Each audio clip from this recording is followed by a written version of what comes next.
우리 같이 보실 하나님의 말씀 디모데후서 2장 15절 말씀입니다. 디모데후서 2장 15절. 자, 디모데후서 2장 15절. 자, 다 찾으셨으면 우리 함께 한 음성으로 봉독하도록 하겠습니다. 자, 시작. 너는 진리의 말씀을 바르게 나누어 내 자신을 하나님께로 인정받은 자로 부끄러울 것이 없는 일꾼으로 나타내도록 연구하라. 기도하시겠습니다. 하나님, 이 시간 주님께 온전히 의탁합니다. 함께해 주시기를 원하며 우리 주 예수 그리스도의 귀하신 존함을 받들어 기도합나이다. 아멘. 앉으시겠습니다.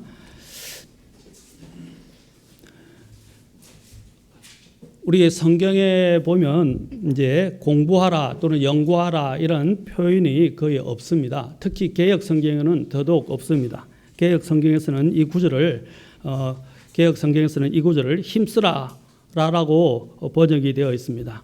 그러나 우리 킹제임스 성경에서는 study to, 물론 헬라어로 보면 부지런히 굉장히 힘쓰라라고 되어 있지만 이것의 뉘앙스를 우리 킹제임스 역자들이 번역을 할 때 이것을 공부하다 또한 연구하다라고 번역을 했습니다. 그 연구하다, 공부하다는 힘쓰고 노력하고 애쓰지 않으면 결코 얻을 수 없는 것이에요. 공부는 그 모든 것들이 포함되어 있습니다. 여기는 더 구체적으로 우리가 하나님의 말씀을 가지고 무엇을 해야 하는지에 대해서 말씀하고 있다는 것입니다. 우리가 신앙생활은 종교적으로 하는 게 아니에요. 우리에게는 인간에게는 종교심이 있거든요. 종교적인 것은 자기 열심으로 자기가 원하는 때에 자기 기분에 따라서 자신이 그냥 생각하는 방식대로 하나님 앞에 나아가는 것이 종교입니다. 그래서 하나님을 기쁘시게 할 수 있다고 생각합니다. 하나님은 우리의 행위로 인해서는 하나님을 절대로 기쁘시게 할 수 없습니다. 제가 지난 시간에 조금 기억하다 보니까 기억하면서 말을 잘못했더라고요.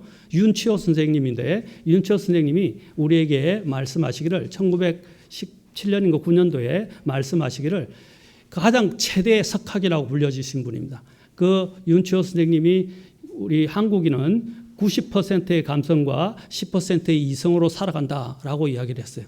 굉장히 우리의 한국 사람들의 정서에 대해서 아주 정확하게 파악했고 문제점이 무엇인지를 이야기했다는 것입니다. 우리 한국 사람들을 외국인들이 묘사할 때 정의 문화다라고 이야기합니다.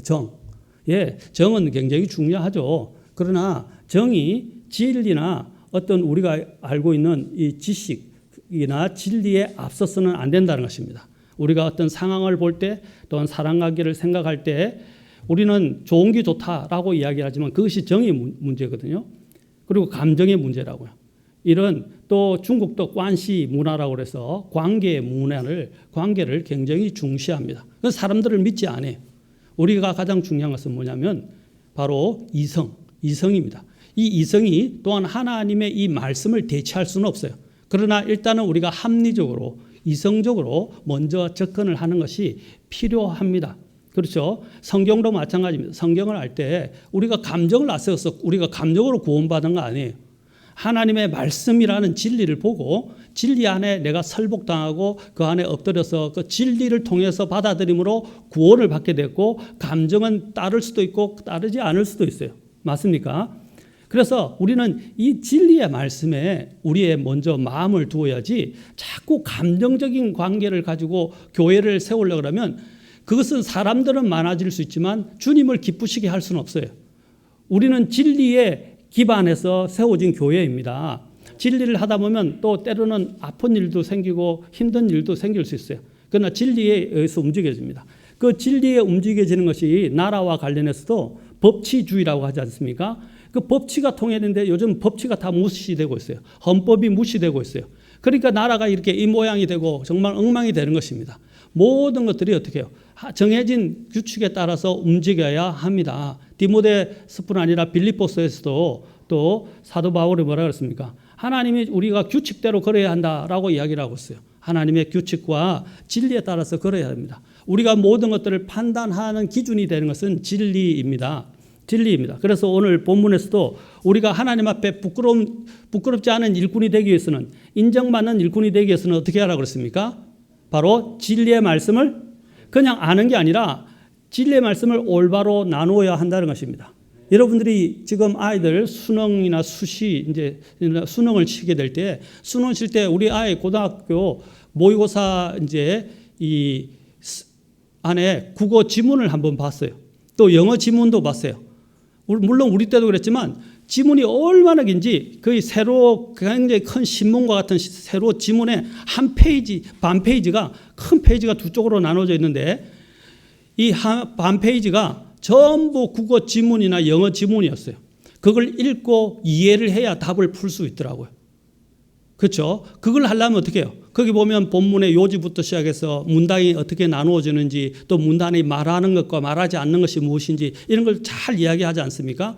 마찬가지입니다. 성경도 그냥 쓰여지기만 한 게 아니라 우리가 성경을 볼 때에 자꾸 감정적으로 내 개인적인 것들에 우리가 적용을 하지만 하나님께서 무엇을 말씀하시고자 하시는 것에 대해서 우리가 주목해보고 그 하나님의 마음을 읽어야 돼요.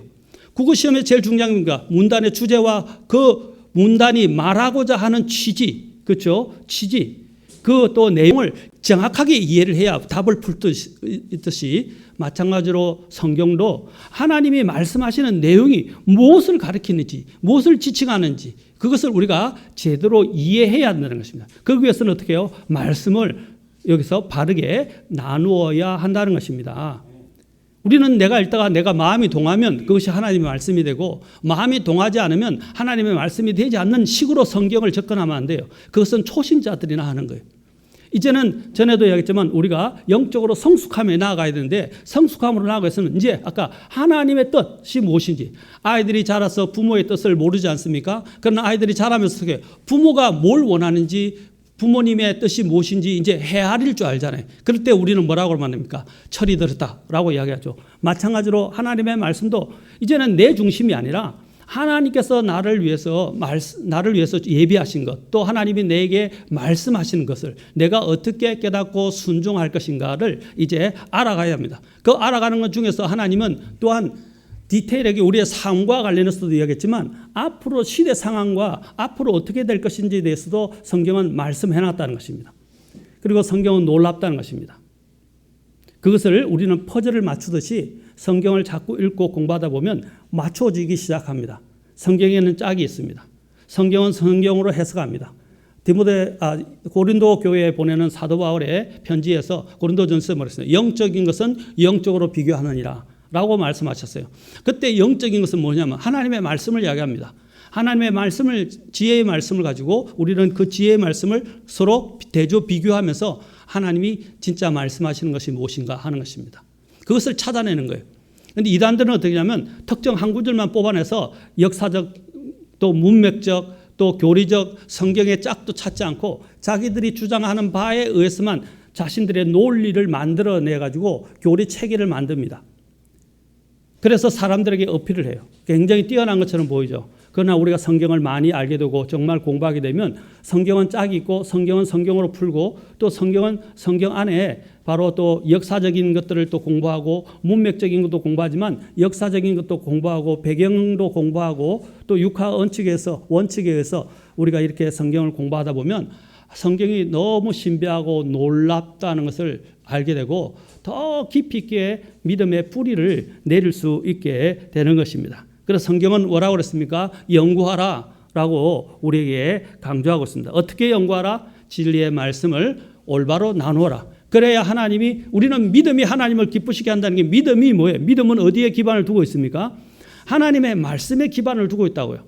자, 이것은 냉철해야 돼요. 그래서 성경에서는 항상 깨어 있으라 라고 말하고 수버라고 이야기할 때 SOBER이라고 킹제임 성경에서 많이 이야기하는데 이 말은 뭐냐면 바로 깨어있다라는 것입니다. 정신을 차리고 깨어있다는 것입니다. Watch라고 또 말합니다. 깨어있으라 라고 말하고 있죠. 근신하라 라고 이야기하잖아요. 그것은 정신을 차린다는 겁니다. 깨어있다는 것입니다. 이것은 마치 잠에 취해서 술에 취해서 허리멍텅한 상태에 있는 것을 말하는 게 아니라 정신을 바짝 차리고 깨어있어야 된다는 것입니다. 그리고 딱 모든 것들을 지켜봐야 된다는 것이에요. 그것이 성경을 아는 방법입니다. 그리고 성경을 공부해가는 자세입니다. 그래서 하나님이 뭘 말씀하시는지 우리는 주목해 보아야 합니다. 우리는 성경을 어떻게 다루어야 하는지, 왜 공부해야 하는지 너무 잘 말씀해 주고 있는 바로 구절이 여기서 나오고 있습니다. 성경은 항상 공부할 때 먼저 우리가 육하 원칙에 따라서 나아가지만 또 성경을 볼 때 성경은 부정적인 부분에서 좀 많이 말씀하십니다. 성경이 제시하는 성경 공부 방법이 좀 부정적입니다. 여러분은 무언가를 나누어야 한다라는 것을 여기서 볼 때 이것은 부정적으로 들릴 수 있습니다. 사람들은 자꾸 뭔가를 통합하려고 합니다. 마지막 시대가 통합입니다. 여러분, 사람이 타락한 이후에 하나님께서 하신 일이 뭐였죠? 바벨 문화를 만들고 바벨탑을 만들기 시작해서 하나님께서 어떻게 하셨어요? 그들의 언어를 나누고 그들을 온 세상에 흩으셨어요. 타락 이후에는요, 통합시키려고 이렇게 시도하는 것들은 위험합니다. 통합하는 방법에는 통합이나 연합에는 성경에는 원칙이 있어요. 그 외에는 하나님이 나누고 계시다는 것을 우리는 알아야 합니다. 하나님은 분리의 하나님이십니다. 자, 한 가지 더 생각해 봅시다. 하나님께서 창세기에 이제 모든 것을 창조하기 시작하셨을 때 첫째 날에 빛이 있으라라고 말씀하셨어요. 빛이 있으라고 말씀하신 다음에 주님께서 하신 그 다음에 일이 뭡니까? 빛과 어두움을 나누셨어요. 그렇죠? 부정적으로 보입니다. 나눈다는 것은 부정적으로 보입니다. 그러나 나누어야 한다는 것입니다. 빛과 어둠은 사귈 수 없어요. 공존할 수 없어요. 서로 분리되어야 합니다. 마찬가지입니다. 우리가 하나님의 말씀을 공부해 갈 때 가장 중요한 것은 분리라는 사실입니다. 여러분들이 하나님을 섬기기 위해서 부르심을 받았을 때 가장 먼저 한 일이 무엇이에요? 가장 먼저 한 일이?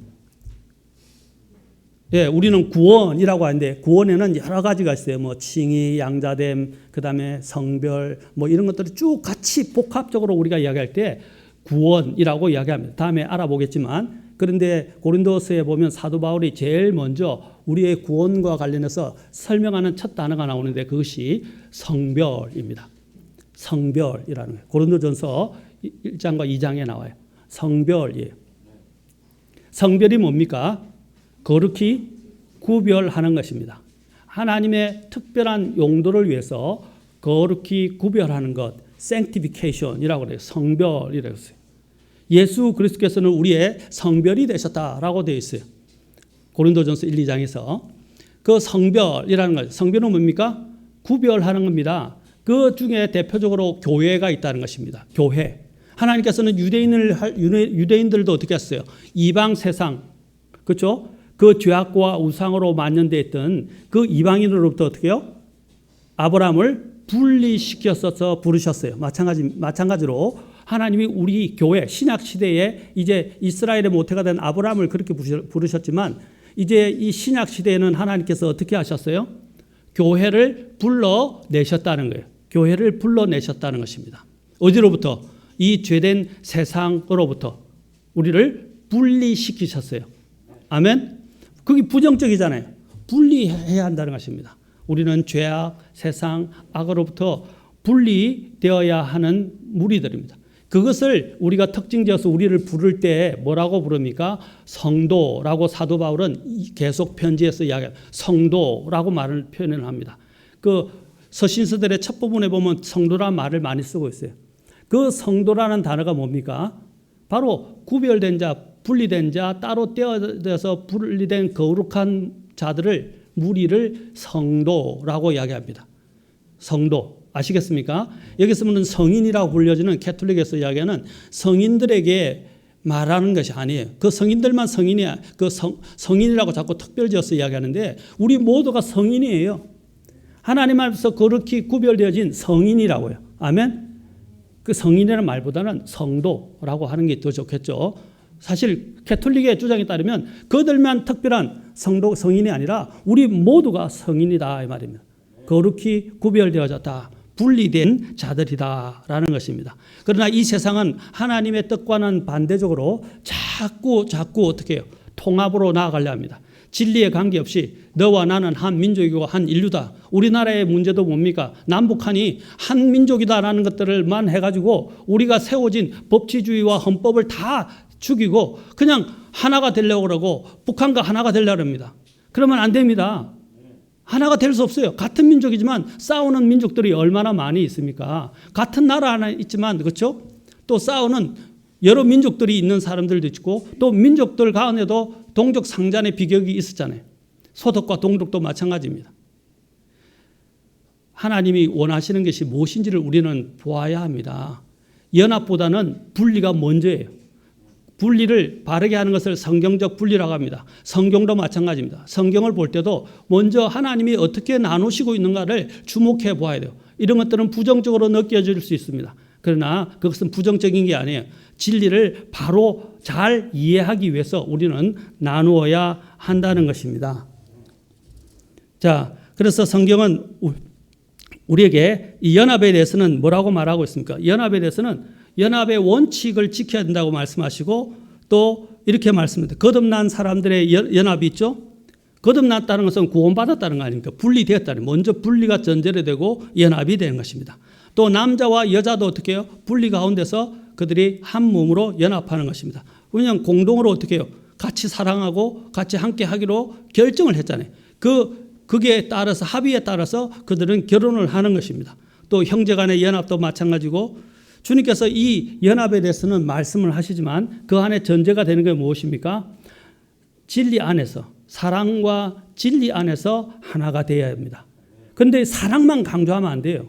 결혼도 왜 자꾸 나중에는 이혼으로 많이 비하됩니까? 예, 사랑만 하니까, 사랑을 이야기할 때 그 사랑은 성경적 사랑이 아니라 이 인간적인 사랑을 가지고 이야기를 하기 때문에 우리가 보통 에로스라고 그러죠.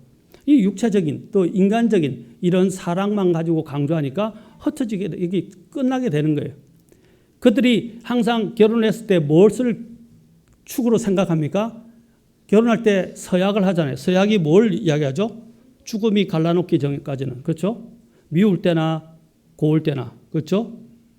또 행복할 때나 불행할 때나, 건강할 때나 아플 때나, 이렇게 결혼할 때 보통 주로 많이 항상 그런 성혼 그 서약을 할 때 그것을 이야기합니다.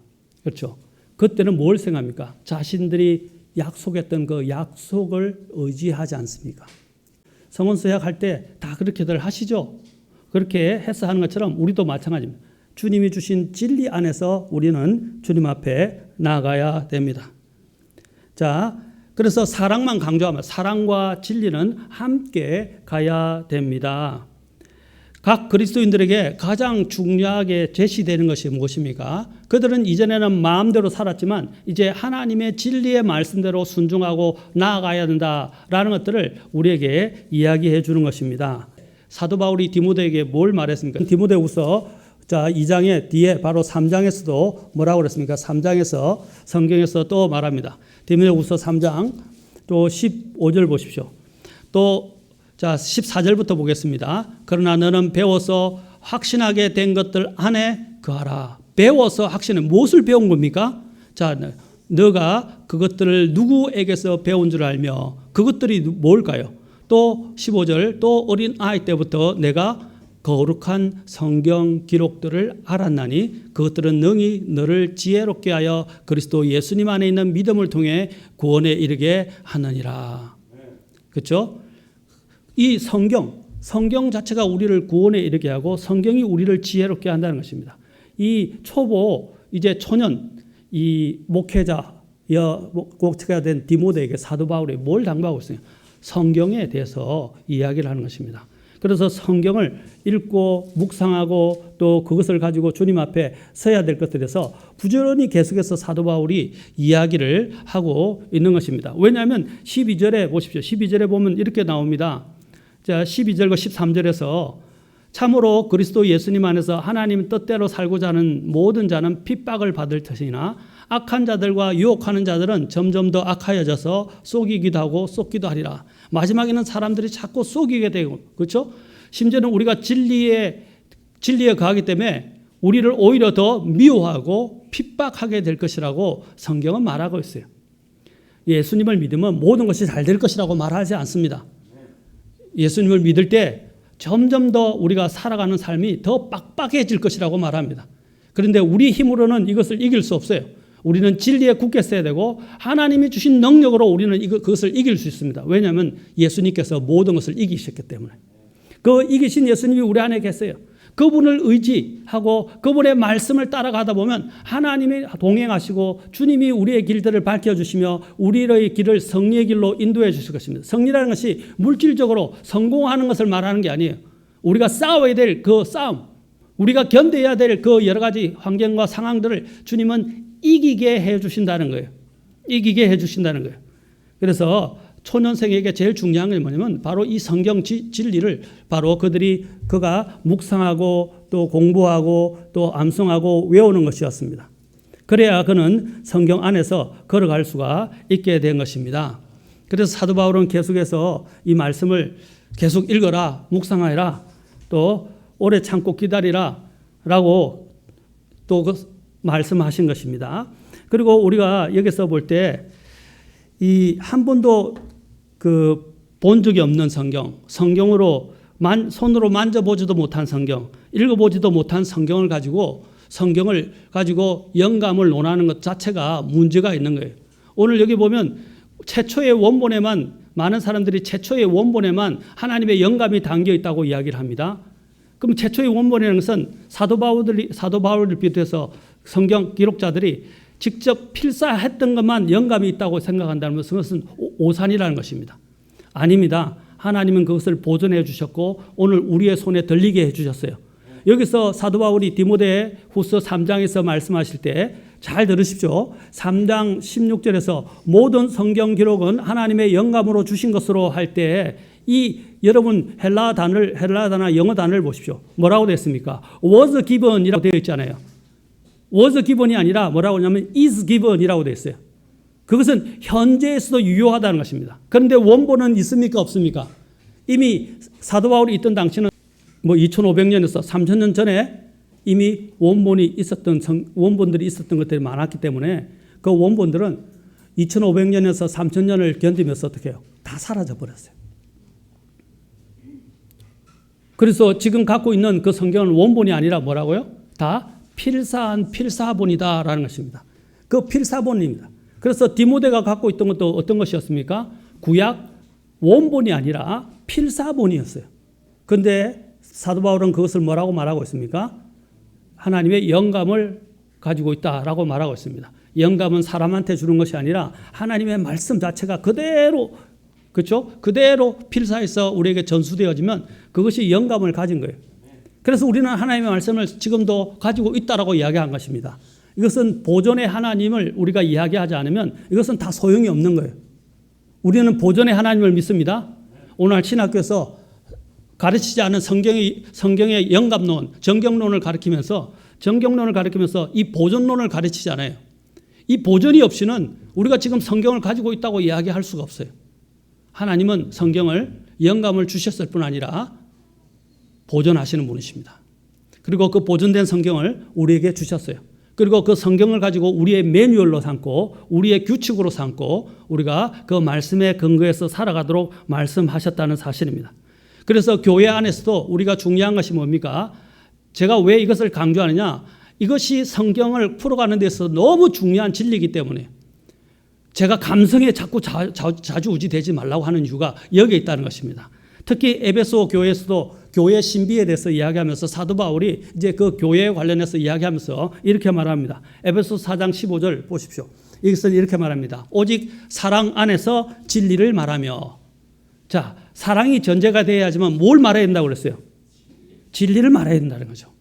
거짓이나 인간이 꾸며낸 이야기나 허튼 이야기들이 아니라 진리를 말해야 합니다. 아까 우리가 디모데전 3장 15절 읽어봤지만 교회는 뭡니까? 진리의 기둥과 터이기 때문입니다. 예, 우리가 서로 사랑으로 교제하지만 진리 안에서 교제해야 돼요. 진리를 내버려두고 품어주면 안 돼요. 진리 안에서 우리는 교제해야 됩니다. 아멘? 진리를 벗어나는 것은 위험합니다. 그것은 인본주의로 흐르게 됩니다.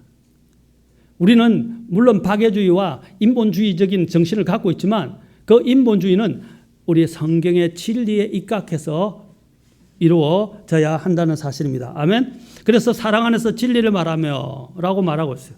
그리고 여러분들이 잘 알고 있는 사도 요한을 우리가 보통 뭐라고 부르죠? 사도 요한을? 예, 사도 요한을 한마디로 부를 때 어떤 사도라고 말합니까? 예, 사랑의 사도다라고 이야기하죠. 그가 사랑에 대해서 가장 많이 강조했잖아요. 그래서 요한복음에는 사랑이라는 단어가 참 많이 나와요. 우리가 잘 아는 사랑의 또 요한복음 3장 16절에서 하나님께서 세상을 이처럼 사랑하셔서 그렇죠.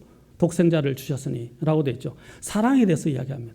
또 사도 바울이 요한 1, 2, 3서를 이야기할 때도 사랑의 사도로서 사랑에 대해서 강조하고 있어요. 그러나 사람들이 많이 놓치고 있는 것이 있어요. 그는 사랑보다도 사실은 사랑과 함께 진리와 동등한 입장에서 진리를 강조하고 있다는 거예요. 그래서 요한 1서로 잠깐 가서 보겠습니다. 요한 1서 1장 요한 1서를 지나서 이제 요한 2서 3서를 보십시오. 이 사랑의 사도가 요한 1서는 시간상 넘어가고 요한 2서 3서만 잠깐 보도록 하겠습니다. 자, 요한 2서를 보십시다. 요한 2서에서 1장 1절에 이제 이렇게 말합니다. 장로는 누구를 이야기하냐면 바로 사도 요한을 이야기합니다. 장로는 선택받은 부인과 그녀의 자녀들에게 편지하노라. 자, 보세요. 내가 진리 안에서 너희를 사랑하며 이라고 되어 있죠. 그리고 나뿐 아니라 진리를 안 모든 자도 그리함은 진리를 강조하고 있죠. 네, 여기서는 사랑보다 진리를 사실 앞세우고 있습니다. 또 요한 1서 1장 3절을 보십시오. 요한 2서 1장 3절. 이제 한 장밖에 없기 때문에 그죠? 자, 하나님 아버지와 아버지의 아들 주 예수 그리스도로부터 은혜와 긍휼과 평강이 뭐라고 그랬어요? 진리와 사랑. 보통 서신을 보면 사랑이 나오잖아요. 은혜와 긍휼과 사랑에 대해서 이야기합니다. 그런데 여기서 뭐라 했어요? 진리와 사랑 안에서 진리가 먼저 나오죠. 사도 요한이 변한 거예요. 사랑의 사도라고 이야기했지만 그가 이야기하면서 지금은 진리를 강조하고 있다는 거예요. 요한 3서 1장 1절에도 장로는 극진히 사랑하는 가요 곧 내가 진리 안에서 사랑하는 자에게 편지하노니. 어디 안에서 사랑한다고요? 진리 안에서. 우리가 가난한 자나 어려운 자나 약자들을 보호하고 또 약자들을 위해지만 그 약자들을 이야기할 때도 진리 안에서 해야 됩니다. 제가 북한과 관련된 간증들을 여러 번 들은 게 있는데 북한 선교하신 분, 뭐 그분들의 취지나 그렇게 하는 것이 나쁘다. 또 생명을 걸고 또 북한에 들어가서 교육과 의료 활동을 하시는 실제 미국 시민권을 갖고 하시는 분들이 계세요. 계신데 참 훌륭하게 생각하고 그 간증도 참 잘 들었습니다. 그런데 그들에게 보면 하나님에 대해서는 많이 이야기하는데 진리에 대해서는 이야기를 하지 않아요. 물론 북한이라는 것은 이런 폐쇄적이고 특수적이고 반기독교적이기 때문에 반종교적이고 반기독교적이기 때문에 이 복음을 전한다는 건 쉽지 않지만 아마 그 말을 아끼지 않았나 생각을 드는데 왜냐하면 그 말을 하면 큰일 나니까. 그런데 거기서 가장 중요한 것은 그들을 위한 식량을 만드는 공장을 만들고 식량을 만들어주고 또 심지어는 의료 행위를 해서 사람들을 고쳐주고 놀라웠게 역사하는 이런 일들도 있지만 그들에게 가장 중요한 것은 예수님입니다. 예수님을 전하지 않는다면 그거 다 무슨 소용이 있나요? 그렇죠? 많은 이런 선교 단체들이 있는데 이런 선교 단체들이 선교를 뭐냐면 어떤 선행과 구제적인 측면에서만 이야기를 하는 경우가 많다는 거예요. 여러분, 그들이 구제나 우리의 좋은 선행을 통해서 그들이 구원받고 구제받고 또 생활이 더 나아질 수 있고 건강도 찾을 수는 있겠지만 그들이 그 건강과 생활이 나아졌다가 죽으면 어떻게 돼요? 죽으면 어디로 가죠? 지옥에 가잖아요. 지옥에 간단 말입니다. 그래서 그들에게 가장 필요한 것은 그것과 더불어 예수 그리스도를 전해야 돼요. 아멘? 예수 그리스도를 전해야 되는데 이런 많은 이런 구제 그리스도인들이 잘못하는 것은 가난한 자를 도와야 된다. 어려운 자를 아프가니스탄, 아프리카 이런 오지에 있는 사람들을 도와야 된다 하면서 이런 구제와 의료 선교는 많이 하는데 그들에게 복음을 전하지는 않는다는 거죠. 그건 휴머니즘이라는 거죠. 인본주의. 그것은 위험하다는 것입니다. 우리는 그것도 필요해요. 그러나 그와 함께 가장 중요한 것은 뭡니까?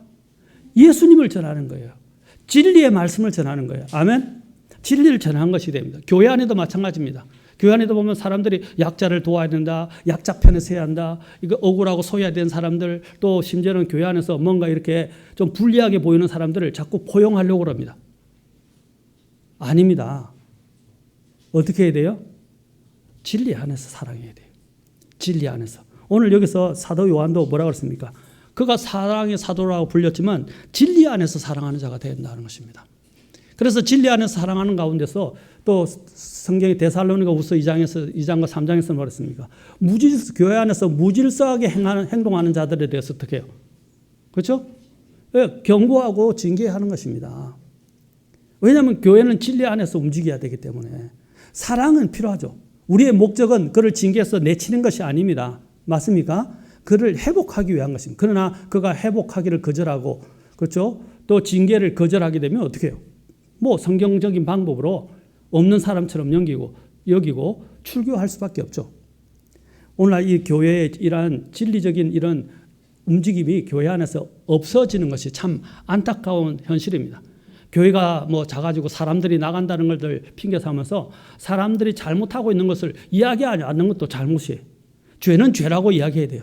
잘못은 잘못이라고 이야기해야 돼요. 아멘? 무조건 우리는 물론 사랑은 허다한 허물을 덮지만 그냥 좋은 게 좋다, 그냥 사랑해야 된다고 하면 안 돼요.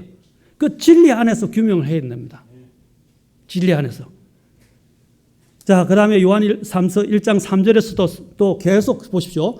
이 짧은 요한 3서 안에서 사도 요한, 사랑의 사도 요한이 뭐라고 계속 이야기합니까? 아까 1장 1절에서도 진리 안에서 사랑하는 자에게 편지한다 그랬어요. 1장 3절에서도 뭐라고 합니까? 형제들이 와서 너 가이오를 이야기하죠. 진리 안에서 걷는 그대로 내 속에 있는 진리에 대해 증언하였으므로 내가 크게 기뻐하였노라. 바로 지금 사도 요한은 사랑에 대해서만 말하지 않아요. 사랑도 있었어요. 그러나 지금 그가 칭찬하는 건 무엇입니까? 진리 안에서, 진리, 그 속에 있는 진리에 대해서 증언했기 때문에. 그 다음에 요한은 3서 1장 4절 또 보십시오. 계속해서 진리에 대해서 이야기합니다. 내게는 내 자녀들이 진리 안에서 걷는다는 것을 듣는 것보다 더 큰 기쁨이 없도다. 가이오 사랑에 대해서도 이야기했습니다. 그러나 사랑과 더불어 사랑만큼 뭘 강조하냐면 진리를 강조하고 있다는 거예요. 아멘. 그래서 진리 안에서 걷는다는 것을 듣는 것보다 더 큰 기쁨이 없도다 라고 말합니다. 또한 요한 3서 1장 8절로 또 가보십시오. 그러므로 우리가 진리를 위한 동료 조력자가 되기 위해 그런 자들을 받아들인 것이 마땅하니라. 진리를 위한 동료 조력자라고 말하고 있죠. 또 요한 3서 1장 12절 보십시오. 그렇죠? 또 요한 3서 1장 12절. 이것은 앞에 9절에 나오는 디오드레베라는 사람과 아주 대조적입니다. 디오드레베는 완전히 진리에 역행하는 악한 행위를 했어요. 그런데 오히려 그와는 상반적으로 데메드리오라는 사람은 어떻게 했습니까? 12절. 데메드리오는 모든 사람에게서와 진리 그 자체에게서 좋은 평판을 받았고, 진리 그 자체에서 하나님의 말씀을 가지고 사람을 판단해야 되죠. 그렇죠? 하나님의 말씀을 가지고 그의 믿음을 칭찬해야 됩니다. 어떤 선한 행위만 보고 판단하면 안 돼요. 나타나는 겉모습만 가지고 판단하는 게 아니에요. 무엇을 가지고 판단하는 거예요? 진리로. 진리의 안에서 걷는다는 평판이 있어야 됩니다. 아멘. 그래서 우리가 좁은 길이라고 이야기해요. 여러분, 그냥 사랑만 이야기하면 그냥 모든 거 품고 오만 사람들이 다 와도 괜찮을 수 있어요. 그러면 교회 커요. 교회 커질 수 있어요. 무조건 사랑합니다. 네, 안 됐습니다. 네, 기도하겠습니다. 이렇게만 하면 교회는 커질 수 있어요. 근데 사람들이 불편해 하거든요. 진리를 이야기하면 불편해. 힘들어해요. 죄에 대해서 이야기하고 진리에 대해서 이야기하면 불편한다고요. 요즘 특히 현대인들은 더더욱 듣기 싫어합니다. 갈라디아 성도들이 진리에서 벗어나기 시작했을 때 사도 바울은 과감하게 얘기했어요. 오늘 아침 성경 공부 시간에도 같이 잠깐 나누는데 갈라디아서 3장으로 가봅시다. 갈라디아서 3장에서도 뭐라고 말합니까? 3장 1절에서도 이야기합니다. 3장 1절 보십시다. 오 어리석도다 갈라디아 사람들아, 예수 그리스도께서 십자가에 못 박히신 것이 너희 가운데서 너희 눈앞에 분명하게 제시되었거늘 누가 너희를 꾀어 너희가 진리에 순종하지 못하게 하더냐. 5장 또 5장에도 보십시오. 5장에서 7절에서 똑같은 말을 합니다. 너희가 잘 달렸는데 누가 너희를 막아 너희를 진리에 순종하지 못하게 하더냐라고 했어요. 진리에 순종하는 것. 여러분, 우리는 종교 생활을 하는 게 아니에요. 우리는 진리 안에서 진리의 근거에서 생활하는 사람들입니다. 아멘. 예수님이 진리잖아요. 아멘. 하나님의 말씀이 진리잖아요. 아멘. 또 하나님도 진리이십니다. 맞습니까? 성령님도 진리의 성령이십니다. 사랑하는 성도 여러분, 진리를 벗어나서는 안 됩니다. 이 진리에 벗어난 사람들이 디모데 교회에 있었어요. 아까 우리가 디모데후서 2장 15절 읽었죠. 18절 19절로 가서 보겠습니다. 18절 19절 보십시오. 어떤 일들이 일어났습니까? 디모데후서 2장 아까 15절 바로 그 뒤에 왜 사도 바울이 이 이야기를 이야기했습니까? 진리에 관하여는 그들이 잘못하였으니 곧 부활이 이미 지나갔다고 말하여 어떤 사람들의 믿음을 뒤집어 엎느니라 라고 그랬어요. 여러분, 진리에서 벗어나게 되면 어떻게 해요? 그 믿음을 어떻게 한다고 되어 있어요? 뒤집어 엎는 거라고 말하고 있어요. 그 다음에 3장 8절 보시죠. 디모데후서 3장 8절. 그런데 얀네와 얀브레가 모세를 대적한 것 같이 이들도 진리를 거역하나니. 여러분, 단지 그냥 모세를 대적한 게 아니에요. 뭐라고 그랬어요? 진리를 거역했다는 거예요. 우리는 자꾸 사람만 생각합니다. 모세만 생각하게 돼요. 모세를 거역한 것은 뭘 거역한 것입니까? 성경은 오늘 여기 디모데에서 사도 바울은 진리를 거역한 것이라고 말하고 있어요. 구약을 대표하는 사람이 누구예요? 모세잖아요. 유대인들이 가장 존경하는 인물이 누구예요? 모세잖아요. 모세가 말한 진리를 그들은 취하지 않았어요. 모세를 대적한 것은 진리를 대적한 거예요. 이 당시에 모세를 대적했을 때 이때 하나님은 모세를 대적한 것이 아니라 나를 대적한 것이다 말하고 있어요. 왜냐하면 모세는 진리를 대변하고 있었기 때문에. 그래서 요한복음에서는 뭐라면 제가 성경을 여러분들에게 풀어서 말씀드리는 거예요. 요한복음에서는 뭐라 했어요? 율법은 어디까지라고 되어 있어요? 모세에까지다라고 되어 있잖아요. 모세는 율법을 대변하는 자예요. 그렇죠? 율법을 대변하는 자를 무시하고 멸시하는 건 뭡니까? 하나님이 세우신 거고요. 하나님의 말씀을 물론 인간이기 때문에 실수할 수도 있고 잘못할 수도 있어요. 그러나 그것은 하나님이 하시는 거고 하나님이 그들을 대적했을 때 심지어는 미리암조차도 모세를 대적했을 때 하나님께서는 징계하셨어요. 오늘 이 구약의 이 얀네와 얀브레가 자세하게 구약에는 안 나오지만 이 얀브레를 들어서 사도 바울은 뭘 이야기하고 있습니까? 진리를 대적한 자들이라고 말하고 있다는 것입니다. 이 권면은 오늘날 우리 모든 그리스도인들에게도 주어지는 동일한 권면이라고 할 수 있습니다. 여러분, 우리는 이런 진리를 벗어난 이런 사기꾼들의 이런 교묘한 속삭임에 넘어가지 마시기 바랍니다. 특히 이는 대표적으로는 오늘날 가장 큰 문제가 에큐메니칼 운동이라고 그래요. 그것을 두 가지로 얘기합니다. 하나는 교회 일치운동, 교회 통합운동이에요. 그 교회 통합운동은 교리에 상관없이 우리가 하나님의 이름으로 무조건 하나가 되자라고 이야기하는 것입니다. 아닙니다. 사람들은 나누어지는 것 때문에 왜 교회가 이렇게 자꾸 나누어져? 왜 교회는 교당, 교파가 이렇게 많아? 왜 교회는 이렇게 자꾸 나누어지는 거야? 라고 이야기합니다. 나누어질 수밖에 없어요. 진리를 지키느냐 안 지키느냐의 문제가 생기기 때문에. 아멘? 우리는 진리를 지키기 위해서 교회를 하고 있는 것입니다. 아멘? 그런데 진리가 아닌 자꾸 사랑만 이야기합니다. 그래서 뭐냐면 괜찮아. 다른 교리를 갖고 다른 문제점이 있어도 어떻게 해요? 괜찮아. 심지어는 그 안에는 뭐가 있습니까?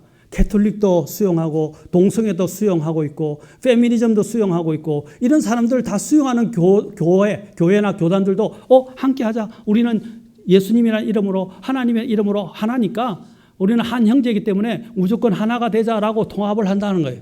그게 에큐메니칼이에요. 그들은 더 좋아하는 게 뭐냐면 사랑과 관용 또는 포용이라는 단어를 굉장히 중요시합니다. 그걸 더 좋아해요. 진리란 말보다는 사랑을 더 타협하는 사람들은 포용하면서도 진리에 순종하는 자들은 근본주의라고 하면서 완전히 배척을 해버린단 말입니다. 아니지 않습니까? 우리가 화합할 수 있고 연합될 수 있는 것은 진리 안에서 가능한 거예요. 아멘. 그래서 우리는 에큐메니카를 지양하는 거예요. 그들과 같이 함께 하지 않는 거예요. 종교 통합 운동도 마찬가지예요. 이 종교를 믿으나 저 종교를 믿으나 정상은 같다. 곧 하나님께 하나 이룰 수 있기 때문에 불교도 구원이 있고 기독교도 구원이 있고 모슬렘도 구원이 있고 다 똑같이 동일한 하나님을 섬기는 아닙니다. 다른 하나님이에요. 가는 길이 다르잖아요. 우리는 예수 그리스도라는 길, 진리, 생명을 통해서 갑니다. 그들은 예수 그리스도가 없어요. 그런데 우리가 어떻게 하나가 될 수 있냐는 거죠. 그게 마지막 때에 꿈꾸는 종교 통합이다. 아까 그랬죠. 하나님은 처음부터 나누신 분이에요. 마지막에 이제 그리스도 안에서 모든 것을 하나 되게 하실 거예요. 아멘. 또 진리 안에서 하나 되게 하실 거예요. 그러나 적그리스도와 사탄은 어떻게 합니까? 그와 관계없이 모든 세계를 통합하려 합니다. 나중에 이 세상을 어떻게 해요? 정치적으로 통합하게 될 것이고 경제적으로 통합하게 될 것이고 종교적으로 통합을 시킬 것입니다. 그 운동의 가장 주축을 이루는 자들이 뭡니까? 세계 글로벌리스트들이고 그 다음에 또한 종교 에큐메니칼 운동을 하는 종교 통합 운동을 하는 자들이에요. 그들을 통해서 어떻게 됩니까? 모든 걸 하나로 묶고 거기에서 군림하면서 나타나는 자가 누구입니까? 사탄의 시인 바로 적그리스도가 나타나게 되는 거예요. 적그리스도는 어떻게 한다고? 이 세상을 통합하려고 합니다. 그리고 다스리려 한다는 것입니다. 예수 그리스도 안에 있지 않고 진리 안에 있으면 통합될 수 없어요. 우리는 거기에 흡수 병합될 수 없어요. 우리는 함께 할 수 없어요. 같이 멍에를 맬 수가 없다는 것입니다. 아멘. 잘 아셔야 돼요. 지금 마지막 때는 배교의 시대예요. 자꾸 통합에 굉장히 거대한 이 물결들이 지금 막 쓰나미처럼 몰려오고 있어요. 우리는 그것에 부응하면 안 돼요. 적고 많음의 문제가 아니라 진리에 순종하는 자들이 되어야 합니다. 아멘. 그것이 진리의 말씀을 분별하는 데서 첫 번째예요. 이제 그래야 이제 다음부터 이제 제가 더 말씀을 드릴게요. 이제 유대인과 이방인과 하나님의 교회를 어떻게 분리해야 되는지, 그 다음에 더 나아가서 이제는 또 하나님께서 만드신 시대를 어떻게 하나님께서 이렇게 나누셨는지, 그리고 그 안에서 어떻게 이 시대를 위한 경륜을 이루고 계시고 움직이고 계획하고 움직이고 계신지 그것들을 도표로 제가 하나하나씩 성경을 통해서 이제 여러분들에게 보여드릴게요. 그러면 여러분 눈이 떠지게 될 거예요. 시청각으로 보면서 성경을 여러분이 그냥 귀로만 듣던 것들을 이제 눈으로도 도식화하고 차트화해서 여러분이 보여드리면 굉장히 놀랍습니다. 그리고 얼마나 신기한 것들이 많이 있는지 여러분은 아마 놀래 자빠질 거예요. 우리는 하나님 안에서 진리 안에서 걸어가야 합니다. 그리고 진리를 어떻게 해요? 하나님은 나누라 하셨어요. 나누어야 합니다.